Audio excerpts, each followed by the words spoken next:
저도 가족들을 먹여 살리는데요.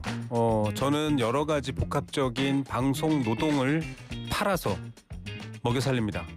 그런데 오늘 소개해드릴 허삼관 매혈기의 이 주인공은 피를 팔아서 가족을 먹여 살리기도 하고요. 여러 이야기가 흐릅니다. 자, 이야기와 생각을 팔아서 먹여 살리는 분일까요? 잘 모르겠습니다.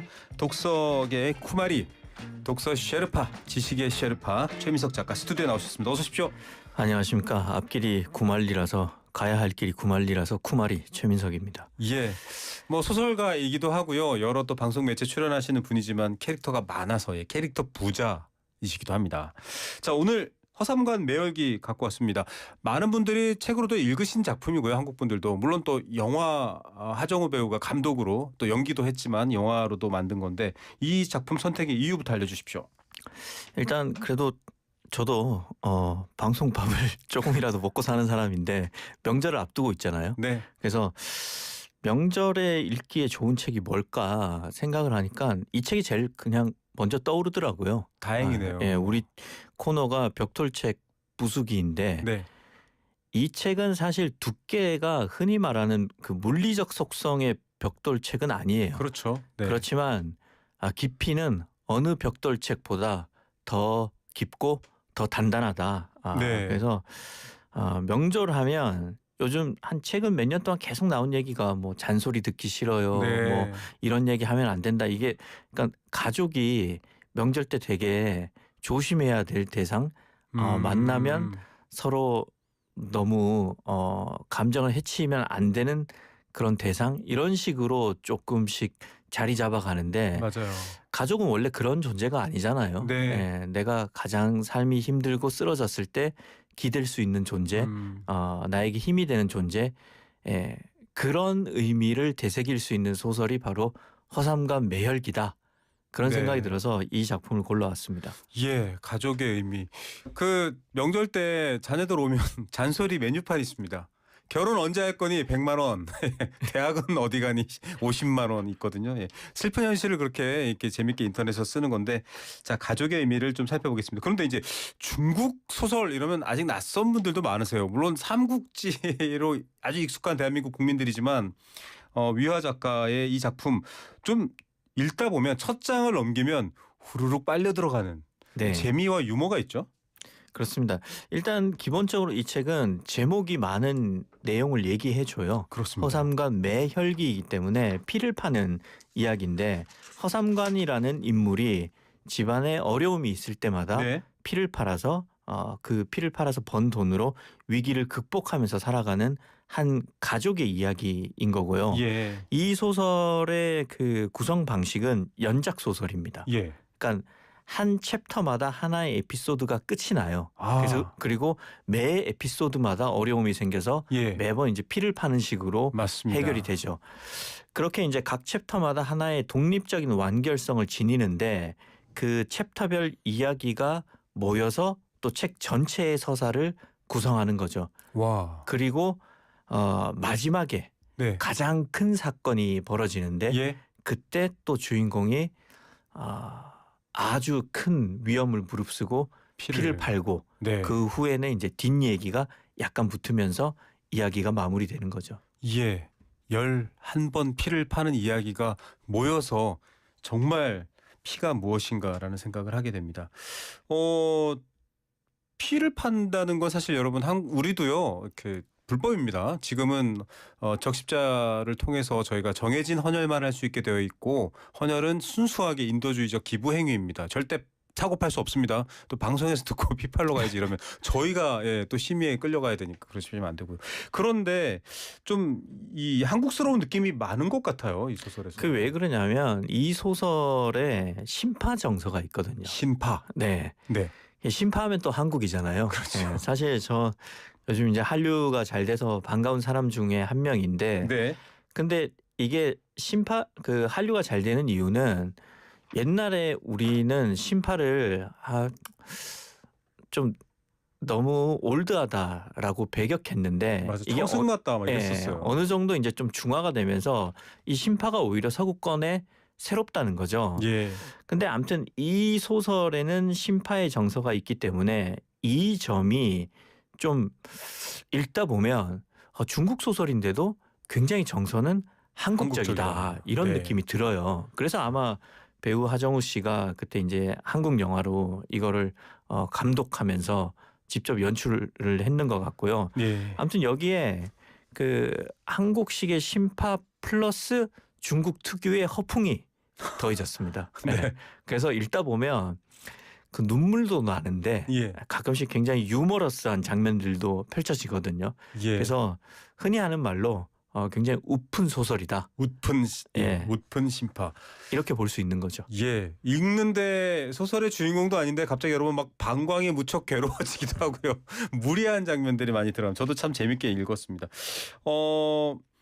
이 가족의 정의에 대해서 심파와 허풍과 웃픈 얘기로 끌고 가는데 그렇죠. 네. 결국은 그냥 벌어진 사건과 관계를 놓고 보면 무시무시한 장르로 갈 수도 있는 내용이에요.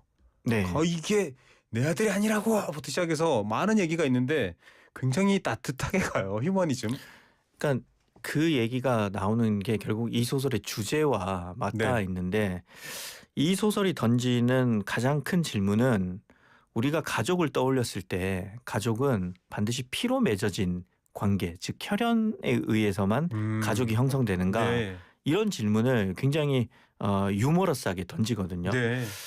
그 허상관이 결국은 이제 피를 팔아서 생계를 유지하는데 나중에 자신의 친아들이 아닌 일락이였죠. 네. 일락이를 위해서 피를 파는데 그 일락이를 위해서 허상관이 피를 많이 팔아요. 예.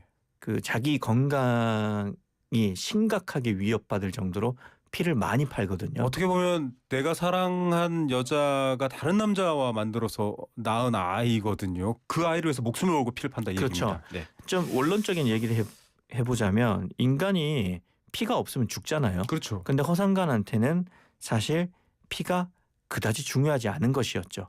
이게 무슨 그렇다면- 말이냐면 우리는 피로 맺어진 혈연에 의해서 가족 관계가 형성된다는 그런 전통적인 관념을 네. 은연중에 갖고 있어요. 네. 그런데 허상관은 자기가 살아가기 위해서 가장 필요한 피를 팔아서 피가 아닌 정으로 맺어진 아들을 살리거든요. 예. 즉 이 소설이 말하는 것은 인간의 삶에서 중요한 것은 주어진 운명이나 조건이 아니라 자기가 살아가면서 맺는 능동적인 관계라는 거죠. 예. 살아가면서 맺는 관계. 이게 중요하다. 이게 이 소설의 주제인 거죠. 주어진 게 아니고 여러분 내가 선택할 수 없이 주어진 게 아니라 만들어가는 거 이 얘기입니다. 왜냐하면 피는 생명인데 그러면 피가 중요하지 않다라고 하면 그 생명보다 더 중요한 것 결국 지금 말한 능동적으로 만들어가는 관계 이야기인데 그렇게 보면 고레다 히르코와즈 얘기를 AI랑 앞서 잠깐 했지만 어느 가족 피 한 방울 안 섞인 이상한 가족이잖아요. 그렇죠. 네, 근데 모양으로 보면요. 그러니까 사진으로 보면 전통적인 할머니 있고 아버지 있고 어머니 있고 전통적인 가족인데 전혀 남들이에요. 그렇죠. 그러니까 결국은 이제 가족이란 무엇인가 이 질문을 일본식으로 해석한 게 저는 이제 고레다 와, 히로카즈의 이렇게 어느 연결되네요. 가족이라면 네. 이걸 좀 중화풍으로 좀 더 뜨겁게 중화풍. 좀 더 지지고 볶고 하면서 허풍도 많이 가미해서 접근한 게 허삼관 매열기다 이렇게 봅니다. 예. 결국은 11번 팔고 이렇게 위기를 구해내지만 12번째는 못 팔아요. 아유 이제 나이 드시고 늙어서 피 파는 거 앞에 이제 뭐랄까요 약간 지키시는 분이 안 돼요. 막 울고 결국 가족들이 피는 못 팔았지만 루틴이 있잖아요. 피 팔면 그렇죠. 여기 돼지간볶음이랑 황주 순양 탁탁 네. 이거를 이제 가족들이 사주죠. 그때 이제 허삼관이 피를 못 팔아서 굉장히 서글퍼하거든요. 존재가 흔들리는군요. 예, 그러니까 내 인생은 이제 끝났다 그렇게 생각하면서 울어요. 이게 왜 우냐면 그냥 허상관은 사실은 피를 안 팔아도 돼요. 네. 예, 그만큼 돈이 없진 않아요. 이제 좀 살만해졌는데. 예, 노년에는. 근데 허상관이 피를 팔 수 있다는 거는 앞으로 혹시나 예견하지 못한 어떤 어려움이 닥쳐와도 그거를 젊을 때처럼 해결해낼 수 있다는 힘을 상징하는 거거든요. 근데 이제 피를 못 판다고 하니까 자기 인생이 끝났다고 생각해서 우는 거죠. 예. 그래서 허옥란이 왜 우냐. 돈이 필요한 것도 아닌데. 그러니까 허상관이 막 둘러대요. 그냥 돼지볶음이랑 황주 두냥이 생각나서 그랬다. 왜냐하면 사실은 그게 아닌데. 네. 피를 팔 때마다 그걸 먹었거든요. 네. 이게 바로 위화가 굉장히 잘 쓰는 메타포입니다. 그러니까 예전에는 이때 이제 그 돼지볶음과 황주 둔양이 생각나서 울었다 그러니까 이거를 허옥난이 사주거든요. 예. 이게 결국 뭐냐면 예전에는 허삼관이 홀로 헤쳐나가야 했지만 이제는 허옥난이 함께하기 때문에 이 부분은 야. 또 어떠한 어려움이 닥쳐올지라도 함께 그 어려움을 헤쳐나갈 거라는 거죠. 그러니까 이건 역시 이 소설의 주제인 그 인간이 맺어가는 관계가 중요하다. 네. 이거를 재차 강조하는 거죠.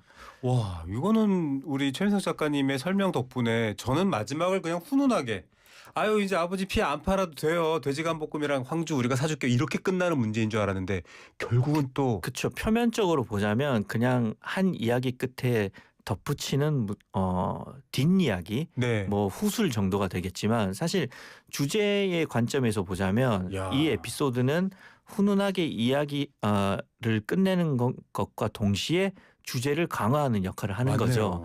그래서 허삼관이 이런 대사를 해요. 네. 이렇게 맛있는 돼지 간볶음은 처음이다. 네. 그 허옥난이 사줬잖아요. 그렇죠. 그러니까 인간끼리의 그 연대가 훨씬 더 중요하다. 네. 자신이 피를 팔았던 것도 사실은 연대를 위해서였던 예. 거다. 이렇게 이제 주제를 강화하면서 소설은 끝나는 거죠. 맞습니다. 이 뭐 시대 봉건적 시대가 아님에도 불구하고 이런 여러 가지 이 주어진 조건에 따른 위계, 관계, 갈등들이 많잖아요. 그것까지 확장해서 생각해 볼 수 있습니다. 가족이 확장되면 사회가 되는 거니까요. 좀 에피소드로 구성되어 있어서 그런지 읽기가 여러분 쉽습니다. 막 이거 버텨서 내서 읽지 않아도 되고요. 좀 오늘 셰르파가 좀 생각보다 동네 뒷산 같은 아주 오르기 쉬운 책을 소개해 주지만 그 안에 또 깊은 의미가 있다라는 거 얘기해 주시고 그래서 그런지 매력을 보면 제가 이 얘기를 하잖아요. 저도 이거 소설 읽으면서 진짜 군침이 돌았어요. 돼지간볶음과 황주 둔양이 계속 정말 궁금하더라고요. 그렇죠. 먹어보고 싶었습니다. 그러니까 이 소설은 이제 주제, 혈연 관계를 뛰어넘는 진한 가족애 뭐 이것도 좋지만 사실 이 소설을 추천하는 이유는 명절이잖아요. 네. 명절 음식 있잖아요. 네네. 예. 명절 음식을 2배로 맛있게 먹을 수 있을 겁니다. 왜냐하면 와. 이 소설은 거의 바베트의 만찬만큼이나 네. 음식을 훌륭하게 묘사를 하거든요. 그 예. 분위기가 너무 좋아요. 맞아요. 피를 팔고 난 다음에 항상 만두와 돼지고기를 먹고 고량주를 마시는데 네. 군침이 너무 돌고 그래서 저도 이거 읽을 때 중국 음식 많이 먹어서 정신을 차리고 나니까 이것 때문에 10kg가 쪘더라고요. 이야. 네, 여러분은 좀 절제하시면서 마음 예. 드시길 바라지만 결국 이 소설은 주제뿐만 아니라 이 분위기, 맞습니다. 이 소설에 담겨 있는 분위기도 굉장히 좋다. 예, 그게 매력 요소입니다. 맞습니다. 이를테면요. 바베트의 만찬에 뭐 바다 거북 요리, 뭐 아주 프랑스 요리의 진수가 나오잖아요. 그런데 그거보다 피 뽑고 막 온갖 생고생 하시는 분이 그 간 나온 맛있는 돼지고기, 돼지 간볶음, 만두 이 상황을 맛이 없을 수 없게 만드는 위화 작가의 뛰어난 뭐랄까요 맥락 조성 능력이 있습니다. 이렇게 보면 별로 안 비싼 음식일 텐데도 너무 맛있어 보이게 근데 만듭니다. 그 바베트의 만찬에 나오는 거는 프렌치 그 파인 다이닝이라서 굉장히 비싸잖아요. 그렇죠. 여기에 나오는 거는 만두, 뭐 돼지볶음 싸요. 예. 근데 여기에 맹점이 있습니다. 뭡니까? 허상관이 피를 팔 때마다 황주를 마시거든요. 네네. 제가 저번 신정 때 그 북경에 네. 여행을 갔다 왔었는데 네네. 황주가 너무 비싼 거예요. 그러니까 황주가 진짜 뭐 가격을 말하기도 좀 민망할 만큼 고가군요. 엄청 비싼 술이었거든요. 그러니까 결국은 허삼관이 피를 팔아서 황주를 한두 잔 한다는 거는 자신 그 나름대로의 굉장한 호사를 누렸던 사치. 거죠. 네. 예. 그 자기에게 주는 선물. 이거 너무 중요합니다. 여러분 특히 아직도 좀 명절 노동 많은 주부분들 방송 듣고 계시면요. 명절 끝나고 작은 사치 스스로를 좀 토닥이고 안아줄 수 있는 그런 장치 필요한 것 같습니다. 자 이제 뭐 궁금해지신 분들은 안 읽고 못 빼기실 것 같아요. 재밌게 읽으시고요. 작가 얘기로 좀 넘어가 보면 중국 사회가 아직도 좀 독특합니다. 사회적 통제도 강하다라고 알려져 있고 여러 상황인데 우리가 여태까지 최민석 작가님과 소개한 작가들을 보면 다들 뭔가 이 해소되지 않은 결핍이나 고통이 있어요. 그거에서 기반한 이야기의 힘이 굉장히 강력한 분들인데 위화 작가는 어떤 분입니까? 위아 작가는 일단 데뷔 얘기를 좀 하자면 네. 원래 이제 아버지가 위아 작가한테 이제 도서 대출증을 만들어 줬대요. 그래서 네. 늘 도서관을 들락날락하면서 책을 굉장히 많이 읽고 자랐는데 정작 직업으로 가진 거는 발치사입니다. 이게 발치사요? 한국에는 없는 직업인데 네. 정확히 말하자면 치과 의사가 아니라 예. 정말 사람의 치아만 뽑는 거예요. 아, 약간 조산사 같네요. 산부인과 예. 의사는 아닌데 아이만 그렇죠. 받아주는. 가면 이제 남이 벌린 입을 보면서 입 냄새도 맡아야겠죠. 아유. 예, 마스크를 끼겠지만 네. 평생 이제 그 치아를 뽑았어야 했는데 네. 근데 야 내가 언제까지 남의 썩은 입만 봐야 되나 이렇게 생각하다가 네. 그 건물 맞은편에 네. 굉장히 좋은 그 건물이 있는데 뭐 맨날 깨끗한 옷 입고 왔다 갔다 하면서 노는 것처럼 보이는 누군가가. 사람들이 있다는 거죠. 네. 그 건물이 보니까 문화관이라고 쓰여 있어요. 네. 야 저기 저렇게 깨끗한 건물에서 땀 한 방울 안 흘리고 네. 왔다 갔다 하는 한량인 거죠. 땀을 안 네. 흘리니까. 저 불안당들은 누구일까 아. 싶어서 어느 날 네. 당신은 직업이 뭐요? 네. 이렇게 물어보니까 저는 소설가입니다. 그러는 거예요. 그래서 저걸 나도 해야겠다. 네. 그래서 그때부터 마음을 먹고 글을 써서 위안은 작가가 된 거죠. 그 문화관가요? 약간 노는 것처럼 보이는 한량 같은 그 소설가 분께 감사드려야 되겠습니다. 그분이 없었다면 우리 위아 작가가 그냥 아유 뽑던 발치나 계속하자 이랬을 텐데 이런 특이한 경험으로 또 마치 본인 소설 같아요. 이것도 지금 꽁트한 장면 같지 않으세요, 여러분? 위아 작가 중국과 세계인이 너무 사랑하는 작가인데 작가의 기본은 우리 최민상 작가님도 그렇지만 자유롭게 말하고 생각할 수 있어야 되는데 네. 중국 사회에 좀 제한이 있잖아요. 어렵죠. 예. 그래서 중국 작가들이 좀 양극단으로 나뉘어요. 네. 모옌처럼 중국 정부 친화적인 작가가 있는가 하면 네. 위아처럼 자유를 얘기하는 작가들이 있죠. 그렇죠. 위아는 명백히 이제 자유를 얘기하는 작가인데 그 형제라는 소설이 있어요. 제가 네. 굉장히 좋아하는 소설인데 거기에 보면 이제 문화혁명 이후에 형제끼리 서로 자아 비판하고 네. 아버지를 고발하는 대목이 네. 나와요. 예. 그러다가 이제 자본주의를 맞이하면서 이후의 변화를 쓰고 있는 거죠. 그러니까 네. 위안은 기본적으로 중국 정부와 중국 사회에 대해서 굉장히 비판적인 자세를 견지하고 있는 작가인 거죠. 예. 이 영화 5일의 마중이 떠오릅니다. 장혜모 감독인 작품인데요. 가족끼리 이 문화대혁명을 지나면서 갈갈이 찢기는 슬픈 영화인데 기본적으로 위아 작가의 에세이를 보면 이런 게 굉장히 강하게 나와 있는데 중국 내에서는 그쵸. 출간을 못했다고 해요. 그 재밌는 에세이가 있어요. 네. 한국에 번역 출간이 됐는데 제목은 사람의 목소리는 빛보다 멀리 간다. 아, 멋있어요. 예, 이런 그 에세이가 있는데 여기에 실린 작가의 말이 굉장히 인상적이에요. 그 위아가 이제 쓴 게 뭐냐면 중국에는 5월 35일이라는 표현이 있다. 우와, 5월 이- 35일이요? 예, 이건 존재하지 않는 가상의 날짜인데 네. 이게 뭐냐면 바로 천안문 사태가 벌어진 6월 날짜가 6월 4일이거든요. 6월 4일이죠.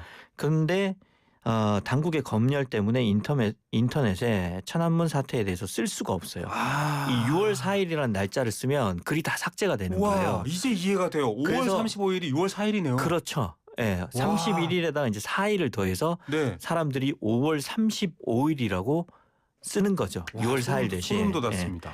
그러니까 이것처럼 위안은 표현의 자유가 제한된 나라에서 표현을 해야 하는 작가의 심정에 대해서 글을 쓰는 거죠. 예. 그게 바로 이 에세이인데 즉 이제 공산권에서 사는 작가의 애환이 담긴 글이거든요. 네. 당연히 이제 중국에서 출간이 안 됐죠. 예. 그래서 이 책은 대만에서 나왔고 아. 예, 그게 이제 한국으로 번역 출간된 건데 근데 이게 웃긴 게 이건 에세이이기 때문에 출간이 안 됐는데 예, 논픽션이라. 예, 중국의 역사를 비판한 형제는 출간이 됐어요. 왜냐하면 네. 소설이기 때문에. 장르가 픽션이니까 예. 참 중국도 잘 모르겠습니다. 하지만 뭐 그 거대한 나라의 어떤 이야기들은 늘 재미가 있는데 근데 위아 작가 정도 되면 중국 정부가 함부로 어떻게 못하죠. 할 수가 예, 없습니다. 예. 맞습니다. 그 인민의 작가일 뿐만이 아니라 전 세계의 독자를 품고 맞습니다. 있는 작가이기 네. 때문에 위아 작가에 대해서 뭐라고 한다면 아유, 큰 세계가 문제가 가만히 생기죠. 있지 않는 거죠. 정치적 부담과 비난을 받게 되겠죠. 5월 35일이 6월 4일이다. 우리도 5월 18일을 뭐 마음껏 말하지 못했던 시절이 있었거든요. 그렇다면 우리도 4월 겹쳐진다. 48일이라는 용어가 생겨났겠죠. 네네네. 예. 정말 이 작가적인 대단한 능력이 있습니다. 시간은 뭐 조금 여유롭지만 먼저 작품에 대한 뒷이야기를 좀 추가로 하기 전에 낭독할 부분이 있을까? 이 작가의 말이라든지 여러 가지 작품에 있어서 좀 궁금한 게 있습니다. 그 허삼간 매열기에 실린 작가의 말의 끝부분이 있는데요. 예. 제가 잠깐 목소리는 네. 안 좋지만 좀 낭독을 아니, 해보겠습니다. 목소리 좋으세요. 예. 제가 부끄럽습니다. 인정해드립니다. 네. 네. 지나간 삶을 추억하는 것은 그 삶을 다시 한번 사는 것과 다르지 않다라고 마르티에르는 말했다. 글쓰기와 독서 이 모두는 기억의 문을 두드리는 일과도 같은 것이다. 그리고 또한 그것은 이미 지나가 버린 삶을 다시 한번 살아보고자 하는 뜨거운 욕망에서 나온 것인지도 모른다. 네. 와. 이 부분인데요. 네. 그러니까 위아가 결국은 우리가 많이 읽고 많이 쓰는 이유는 한 번뿐인 삶, 누구나 한 번뿐인 삶을 살잖아요. 예. 네. 그 유한하고. 삶을 여러 번 살아내고 싶은 욕망에서 하는 것이다. 와, 본질적 얘기네요. 네, 이런 차원에서 그러니까 한 번뿐인 삶을 좀 더 깊이, 좀 더 풍성하게 살고 싶기 때문에 우리는 글쓰기를 하고 독서를 하고 자꾸 기억의 문을 두드리는 것이다. 이렇게 정리를 했죠. 네, 약간 이렇게 쓰니까요. 위화를 읽고 있는데 저희가 지난주에 얘기했던 조지 오웰도 좀 떠오르는 느낌이에요. 왜 이야기하는가. 유한하고 한 번뿐인 삶에 대한 애정도 느껴지면서 작가의 어떤 무한한 영역도 느껴집니다. 이 위화의 지금 저희가 읽어드린 허삼관 매열기 외에도요. 형제 그리고 또 여러 다른 작품이 있고 또 1988인가요? 한한이라는 또 젊은 작가의 작품도 있고 중국 쪽 소설도 여러분 관심 갖고 읽어보시면요. 친숙한 면도 있고 완전 낯선 면도 있지만 굉장히 넓혀지는 세계 속에서 다양한 얘기를 만날 수 있습니다. 쿠말리 갈 길이 쿠말리인 명절 어디 가십니까? 네, 어디 여행을 가기로 했습니다. 예, 갈 길이 머셔서 끝으로 짧은 시간이지만 저희가 이 허삼관 매열기에 대한 얘기 말고 가족을 다룬 작품들이 굉장히 많고 어떻게 보면 소설의 가장 핵심이잖아요. 네, 작가 최민석은 작품 구상도 하실 거고 여러 얘기도 하시겠지만 가족 아까 이제 위하는 확실히 주제의식을 던져줬어요. 네. 최민석 작가의 가족은 어떤 건지 마무리 한 말씀 해주시면 좋을 것 같아요. 저 가족 준비되지 않은 네. 기습 질문입니다. 제가 늘 가족에게 신세지고 있고 부담이 되는 존재인 것 같긴 한데 그런 그 신성한 부담감을 주는 게 저는 한편으로는 좋다고 생각을 해요. 부담감을 주는 게 좋다. 네, 저는 신선한데요? 책장에 가득한 그 세계문학 전집을 볼 때 늘 네. 양심의 가책을 느끼면서 신성한 부담감을 느끼거든요. 신성한 부담감. 예. 예. 그래서 저걸 내가 언젠가는 읽어야겠다. 그 그 신성한 부담감이 나로 하여금 아침에 집에서 나가게 하고 맞아요. 지금 15년 넘게 글을 쓰고 있지만 아직도 더 좋은 문장을 쓰려고 노력하게 하는 동인인 것 같아요. 네. 그래서 가족에게 고마움도 느끼고 미안함도 느끼지만 그거를 그 신성한 부담감으로 생각하고 제가 더 좋은 사람이 되는 이유로 삼으려고 합니다. 너무 멋있습니다. 신성한 부담감. 저 명작을 다 읽어야지 가족의 마음을 보답해야지도 있지만 저는 이 표현과 오늘 말씀해 주신 내용이 신선한 부담감입니다. 여러분 잊고 계셨다면 좀 서로 부담 주고 짊어지는 게 가족이고 세상이잖아요. 역시 오늘 쉐르파 최민석 작가님 덕분에 책 밖의 세상도 열심히 여행할 수 있었네요. 오늘 말씀 감사드립니다. 네, 고맙습니다. 네, 최민석 소설가였습니다.